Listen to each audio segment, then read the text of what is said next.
কিন্তু এই পার্টি ছেলে নও। পার্টি ছেলে না হলে কি হবে? কিচ্ছু হবে না যদি আমি তোমার কাছে হাতটা রাখি। আমার জয়বাবু অবিনাশ মুখার্জি বিরাট ক্ষমতা, হেভি পাওয়ার, পায়খানে তো হাত ঢিল্লিতে। যতদিন না তোমার উপর জয়বাবু স্ট্যাম্পটা পড়ছে ততদিন পুলিশ তোমার পেছনে দৌড়বে, পার্টি ছেলেরা তোমার পেছনে দৌড়বে। না খাওয়ার সময় পাবে না রে ভাই, দিন রাত দৌড়ে মরতে হবে। আমার পাস্ট জানো? সিনেমার টিকিট ব্ল্যাক করতাম, উঠতে বসতে পুলিশের ঠেঙানি খেয়েছি।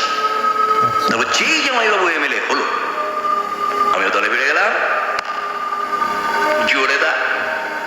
এখন উঠতে বসতে পুলিশকে ধাঁধানি দিচ্ছি।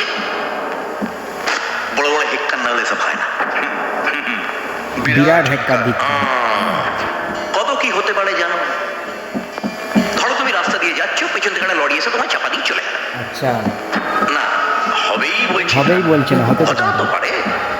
বা ধরো তুমি নাসিরের দোকানে বসে চা খাচ্ছ, পাঁচেরা ছেলে এসে বসলো, মাথায় বুদুক থেকে ঘোড়াটা টেনে দিল।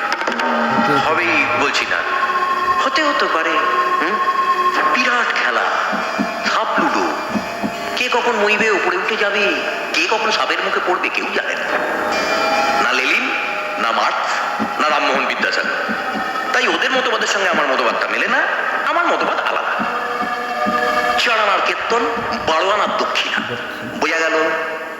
দক্ষিণার ব্যাপারে পরে আসছি, আগে কীর্তনটা বলি। এই কলোনিটা তলে তলে বিক্রি হয়ে গেছে।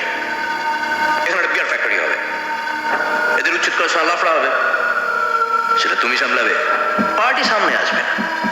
বদলে পার্টি তোমার একটা থাকার ব্যবস্থা করে দেবে আর লাইফ টাইম মেম্বারশিপ। মিঠুনদার কীর্তনটা শুনুন। আপনার কীর্তন তো শুনলাম, এবার আমার কীর্তনটা শুনুন। ধরুন আপনি সকালবেলায় কীর্তন গাইতে বেরিয়েছেন, হঠাৎ একজন আপনার পাছায় ক্যাট করে একটা লাথি মারলো, আর আপনি সোজা গিয়ে গুয়ে ডোবায় ধাপ করে পড়লেন। না না, হবে বলছি না, হতে পারে। ধরুন না আপনি আমাকে আদর করে বাড়িতে খেতে দিলেন, লুচি, আলুর দম, টমেটোর চাটনি। আমি লুচি আলুর দমটা খেলাম, কিন্তু টমেটোর চাটনিটা খেলাম না। তার বদলে আপনার ওই পচা টমেটোটা পায়ের নিচে পচ করে দিলাম, আর টমেটোর বিচিগুলো পক করে বেরিয়ে এলো। আমার না না, হবে বলছি না, হতেও তো পারে। আচ্ছা, কি বলতে চান কি আপনি? এবার দরজাটা বন্ধ করি, কীর্তন হবে, খোলকার তাল বাজবে না।